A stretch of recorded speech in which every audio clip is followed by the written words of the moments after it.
They're little. They're fuzzy. They're buzzy. They're bees. Beyond the buzzing, striped body, and sharp stinger, there are a lot we don't know about bees. They're small but important. Bees pollinate the plants that we use to eat and make clothing. Not to mention the huge role they play in providing food and shelter for animals, including birds, reptiles, and even mammals. Come with us as we buzz into the world of bees and learn just why they're so important for our ecosystems. There are over 20,000 different bee species in the entire world, and there are over 3,500 different bee species in just North America alone. All bees have fuzzy bodies and black and yellow stripes, like her.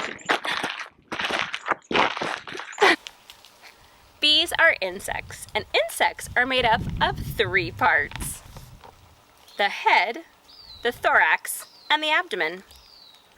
One cool feature about bees is that they have 5 eyes. 2 large compound eyes made up of lots of small lenses, and 3 smaller eyes on top of their head that help them see through UV light. Antennae are used to detect smells, for communicating and sensing vibrations. The proboscis, or that long thing that comes out the bee's mouth, is like their tongue, but also a built-in straw. It's long and highly flexible with little hairs and is used for sucking nectar from flowers. Attached to the thorax are the legs and wings. Being an insect, they have 6 legs. At the end of each leg is a small claw, which helps them grip onto surfaces like flowers or honeycomb. They have 2 pair of wings, which help them make sharp turns while flying. They can even fly backwards. The abdomen is where the stinger is attached. Wow, those are some interesting bee features.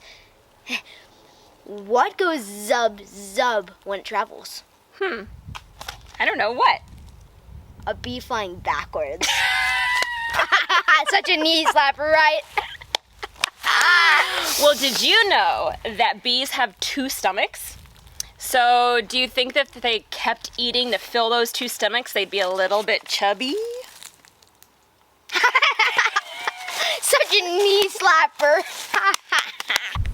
Hives are constructed from wax inside a larger structure and are designed to protect the colony from predators and the elements.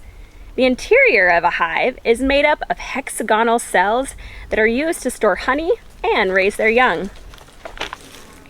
Now, do you think that after bees are done building their hive, they throw a housewarming party? That's another knee slapper for the books. Hives are made up of thousands of bees, each with a specific role in the health and survival of the colony. Each hive has a queen bee, which is responsible for laying eggs and is the foundation of the hive. The worker bees, which carry out various tasks, such as foraging for food and caring for the young, and the drones. Like the queen bee, all the worker bees are female. The male bees are the drones, with no other function but to mate with the queen. In a healthy hive, cooperation and division of labor among the bees helps to ensure the survival and success of the colony. A community of bees this large needs a great deal of food. That's why one of the most important parts of the worker bee's job is collecting nectar from flowers. On return to the beehive, they regurgitate the nectar into the honeycomb, where other worker bees will fan their wings to evaporate the excess water and create honey, stored carefully in wax-covered cells. Honey is an important food source for these adult bees. Worker bees are consistently flapping their wings to circulate the air and maintain a comfortable temperature within the hive. When things get too hot, fanning can help cool them down. Guards are a small number of bees who stand guard at the entrance of the beehive. Guards protecting the queen, just like the fairy tales. By working together, bees are able to ensure the survival and prosperity of their colony. Together, they make sweet things happen. Honeybees don't communicate the same way we do. They communicate through dancing.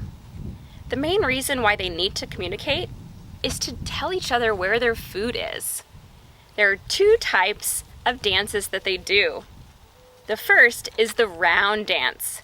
Now the round dance shows just how far away the food is, and they can sense food to up to 330 feet away from the hive. And then you have the round dance, which tells them the direction that the food is located and the resources they would need to obtain it. This is what the round dance looks like.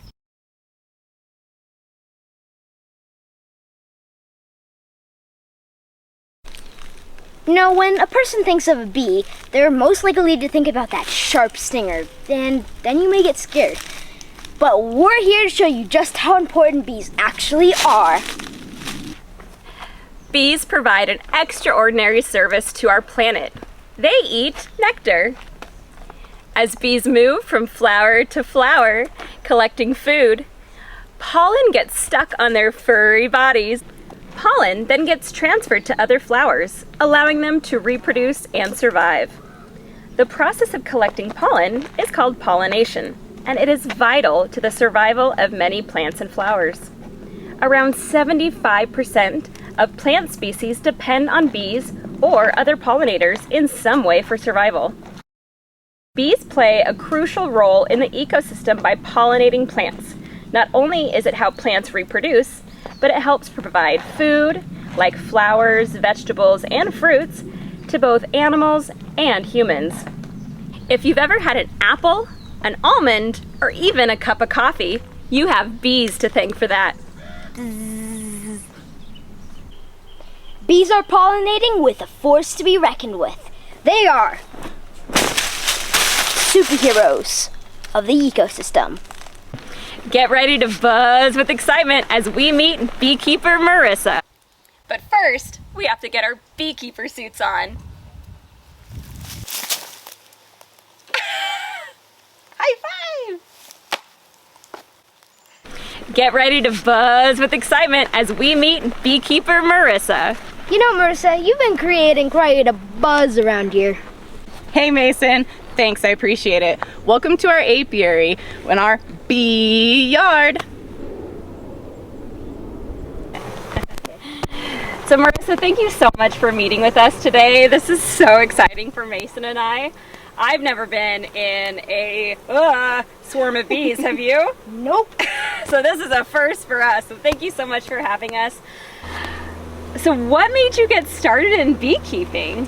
That's a great question. My dad was actually a commercial beekeeper when I was younger, and he brought one hive home, put me in a little suit, duct taped me all over, and I got to see the bees up close and personal. And ever since then, they've fascinated me. Their whole journey and what they do in the hives and in their colony, fascinating. I actually am going to school for beekeeping, and I have Michael here with me today. So Marisa, what's your role in the bees' lives? Well, I'd like to say I play a very important role. Michael and I manage our hives. It's very important to manage the health of the colony. So, I have a question. Yeah. What do you do if you find like a beehive in your backyard? Well, first off, you definitely want to stay a good distance away. You don't want to get too close to them because you don't know their behavior, and technically you would be considered a threat. So once you're at a safe distance away and you notice it is a hive, you can always call a local beekeeper or your local beekeeping association, and someone will come out to assess the hive and hopefully help relocate it. Sounds like a plan. Yeah. I'll tell that to all my friends. Hi guys. Hi. Again. Hello again. We're gonna officially get into the hive. Hey Mason, can you pick a side for me? You can pick my side or Jess's side. We just don't want to be in their flight path, so we're not blocking their front door. So what I just did is I took off our lid and I used just a little bit of smoke just to kind of get it in there, get them a little scent. And then I'm going to use this hive tool, and it's going to help me crack open the lid. Is there like honey on it? Is that like sticky? That's a great question. They actually use, it's called propolis. and they make propolis, and it acts as their glue. So it keeps it all sealed and insulated. Wow. So you don't have cold, you don't have any intruders or anything like that. So these two boxes here, the smaller boxes, they're called honey supers. Do you see this little yellow piece right down here? Mm-hmm. Yep. So that's going to be called a queen excluder. What do you think that does? Excludes the queen. It does. It keeps her in the bottom. Do you notice the bottom boxes are much larger than the top boxes? So those are called brood boxes. This is where she's laying all of her eggs, and she has larvae. She'll have some food, but that's where she's going to mainly stay, is in these two bottom boxes. If I didn't have this, she could come up into my honey and lay eggs in my honey. And we don't want that. So again, I'm going to use my tool, and it helps me kind of pop this open, and we'll pull one out here. Got a little baby bee. He was just on my little space here. Whoa, you're really hearing him now. Did you hear him buzz? And you really don't need a lot of smoke. But that kind of helps them duck their heads down and stay calm, because I'm invading their space. So, this is our first frame on the edge. Wow. And on your side, I believe, The honeycomb. that is all capped honey. Whoa. Okay, so that's what they're going to use for winter. Those are their food stores. So that capping will keep it fresh. Yep, exactly. It's like having a lid on a jar. Now, if you see on this side, I'll flip it over, that's not all capped. So that's nectar. And the nectar is going to have, most nectar is about 80% water. So what they have to do is they have to fan on the inside of the hive with their wings, and they're going to dry it out. Like this? Mm-hmm. And once they dry it out, then they can cap it. There is only one queen per hive. In most cases, you're only going to have the one queen. She'll last 2 to 4 years. They can re-queen themselves. So we might see some down here in this box. I crowned thee myself. That is right. So they do choose. So they'll create a special cell for an egg, and in there they'll put the egg and they'll feed it special food, and that's what makes the queen. So then she'll come out, and if there's any others, remember, there may only be one, she will go ahead and she'll fight to the death until she wins. And then this is her colony. The other one might win. That's true. Do they fight with their stingers like swords? They can. Their first job is to clean their cell. And then they go on to being a nurse bee, and then they go on to foraging, etc., etc. So this is our queen excluder. Wow, look in there. Safely. I'm guessing bees aren't claustrophobic? No, not like us in most cases. So they're actually being very, very calm. So they really don't need a lot of smoke. They are being calm. But this is just going to help them. They don't seem to like the smoke. They don't. So I don't like it at first, but it does help calm them down. Correct. So what it'll do is it kind of, like I said, it'll mask their pheromones, their alarm pheromones, to say, hey, we have an intruder. But then also, it kind of, if you were thinking you were a beehive in a tree, what would smoke come from? What does that mean to you if you're in a tree? Fire. Exactly, a fire. So they want to get out. So they're going to dig their heads down deep, and they're going to suck up a bunch of honey in case they have to go find a new home. Oh, look at that! You can see it? He has his head inside the hole. That's honeycomb, right? Mm-hmm. That would be honeycomb. And they made all this themselves. So nectar is kind of like their carb, their carbohydrate. Yeah, look, and I can see. I saw him building some of that green stuff. You're right.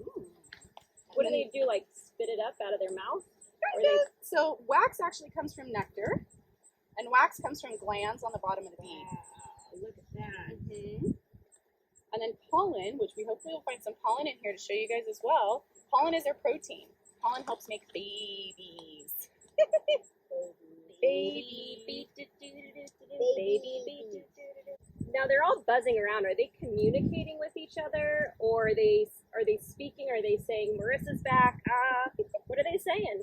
So when they're doing that, they're putting off a pheromone. So they're mainly using smell to talk to each other right now, saying, hey, we have an intruder, things are moving, what's going on? And then they also, when you're looking out, when you have a forager saying there's flowers over there in that field, they come back to the hive and they do what's called a waggle dance. So the waggle dance, yep, they move their little tushies around. Do the waggle dance. Waggle, waggle. I'm gonna look for that. Yeah, let's find a waggler. We'll see if we can find a waggler. I think I poked him. Poor little guy. There we go. So, oh wow. This one looks a little bit different. And again, this is our top hive, top brood box. But you see all this is capped honey. They're kind of making it in a funny shape, but do you see how this is kind of a circle? Mm-hmm. So this is the rainbow. So in here, that shiny stuff is nectar. Wow. And then do you see how this capping is different from this capping? This one's a little bit more orange. This is a little bit more white. This is actually going to be capped brood. There's still a couple little babies up here waiting to hatch out. Have you ever seen one hatch? I have. Wow. It's very fun. They chew. They chew till they get it all the way open and they can come out. You might, depending on how far we go in here. There might be one ready to come out. How often do they? Every day. Would you say hatch or? Yeah, I'd say hatch. Yeah. The queen can lay anywhere between 1,500 to 3,000 eggs a day. 3,000 a day? Exactly. So you're the queen like in the bottom one? She probably is, because most of this right now they're using for their stores. We're in the middle of our honey flow right now, and our nectar flow and all the blossoms. So they're working really hard on making all that honey. And right now, a couple of weeks ago, she was up here laying eggs. So she's probably at the bottom. But do you see right here? Can you guys see close? I just looked in. Those little white things, that's larva. So that's one of the stages before they're hatched? Correct. So she will lay an egg. The egg will turn into a larva. And they have nurse bees. You see all these little bees crawling around? They're taking care of all the babies. That's right. And they're all, are the females or the males the one that take care of the young? That is a great question. All of these bees right here are females. All the workers are female. They do have boys, using the smoke screen in my face. They do have boys. They're called drones. So drones come out also in springtime because the colony is reproducing and they're trying to double in size. And so the queen will take half of the hive and she will swarm. This is when you get swarms. She's taking half the hive, saying this house isn't big enough. I made enough babies to take it over, so I'm going to go find a new house. So when you see a cluster of bees in a tree, they're just looking for their new home. They're moving. So they're on a rest stop. In most cases, they'll move on. Okay. All right. Thank you so much. This has been fun. Thank you. So see, really, these bees are really calm right now. They really don't need much smoke. That's just my security. And then it also is going to get them off this part of the frame That you need to so I secure. can, so I can hold it.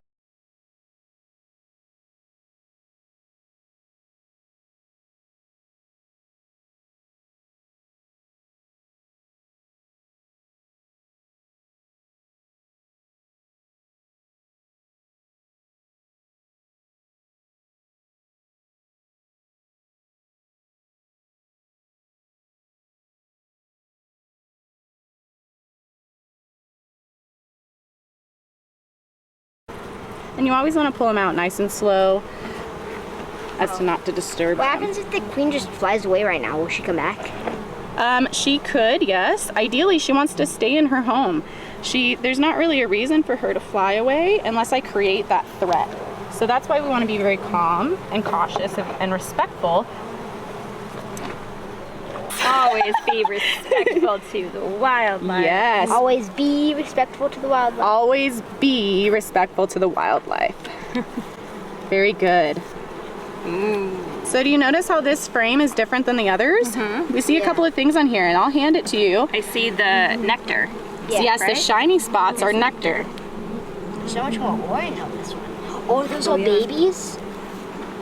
Those are brood, yes. The bottom's capped, the nursery. you see the orange cappings? Yeah. There's going to be brood in there, and those are babies. You see the very, very bottom of the frame? Is there one coming out of that one? The top's missing, but I see something in there. Yeah. So that would be, he's already kind of poked his little head out. And then there's that one too that's breaking up. Whoa. Oh, one landed on your finger. Did it? Yeah.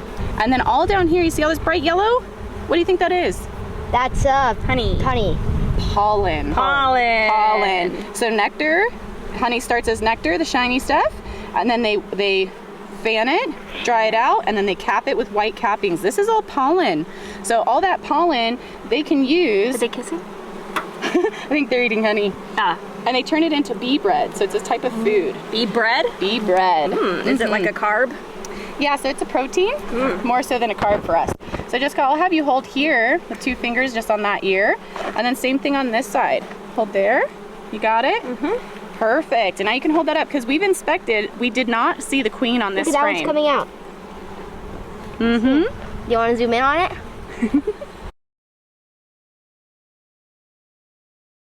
Look, that guy's sticking his little butt out. He's emerging. Okay, so again, we're gonna pull this one out nice and slow and take a look Wow, at it. look at all those bees. You wanna look at both Well, that guy's sides? really getting in there to feed those larvae. They are, but before I hand it to you, we're gonna look at both sides because we wanna make sure the queen is not in this hive.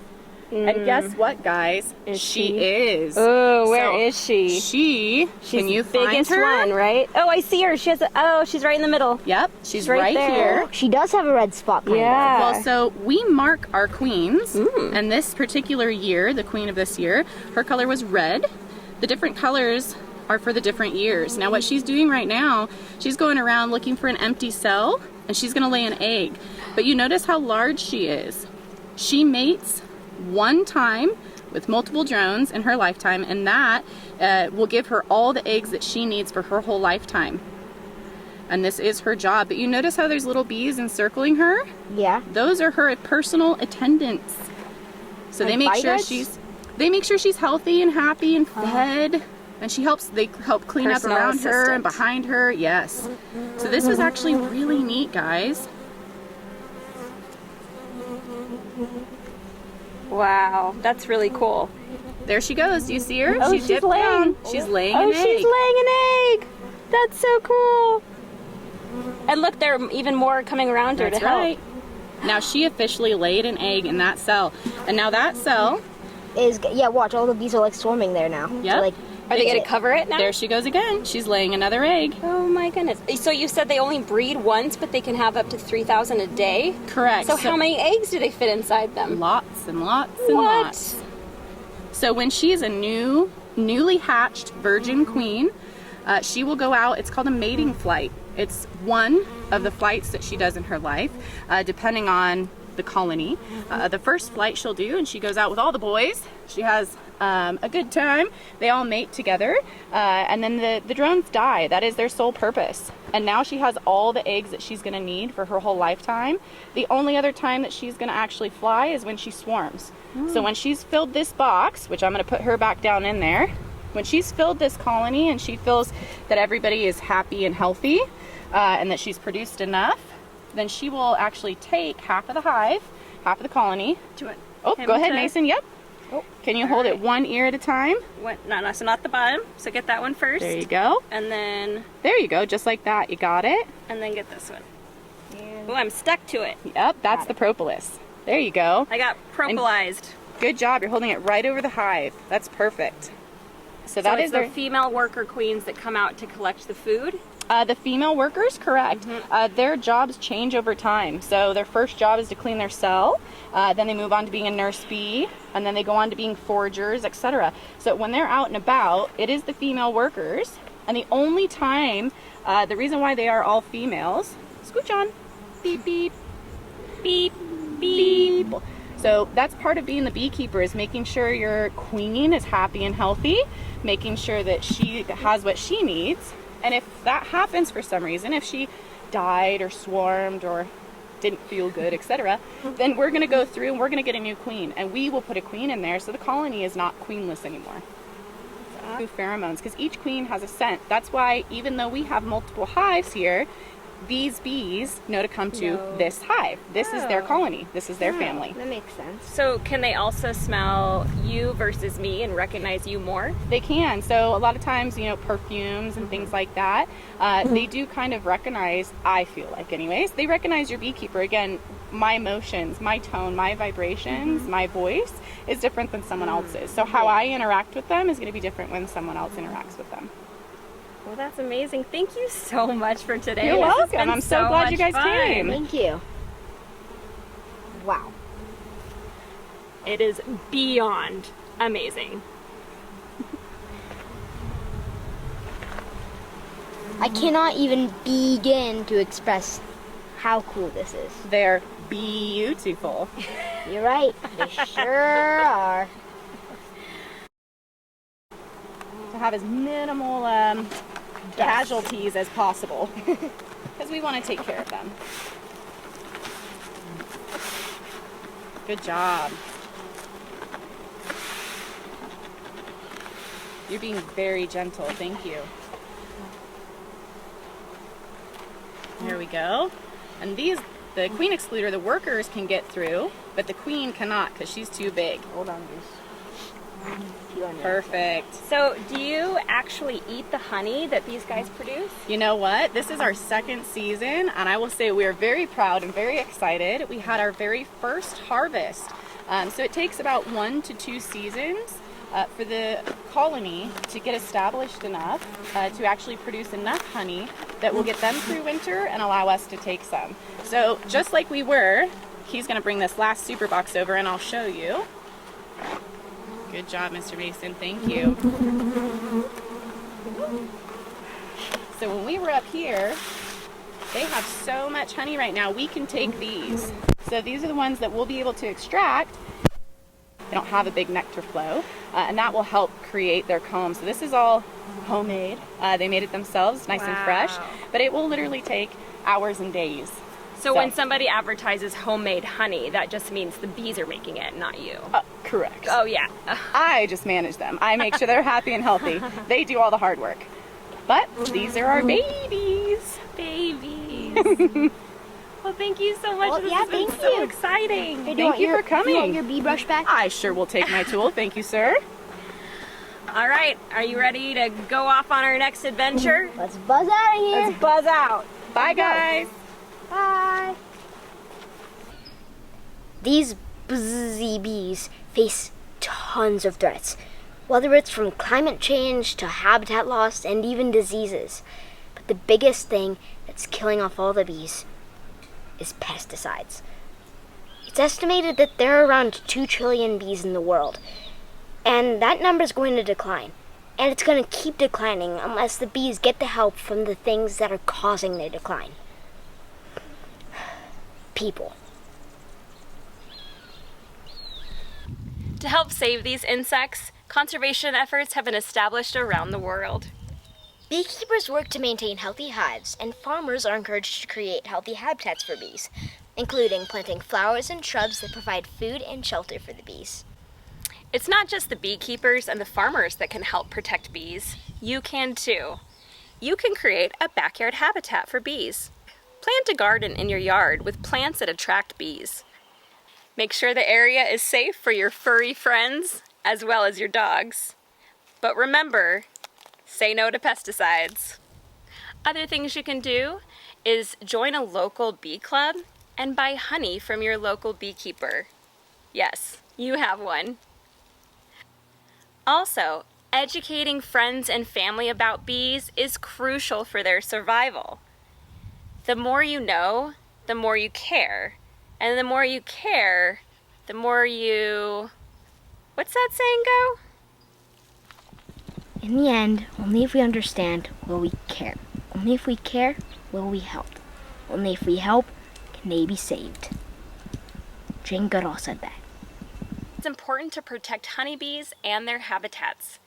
By taking steps to conserve these important insects, we can ensure that they will be around for generations to come. Now, doesn't that sound sweet? It's our turn to be the busy bees and help protect the world we live in. Bees are so much more than the stingers we all think of. It's time to view them for what they are. Beautiful. Man, these puns really sting.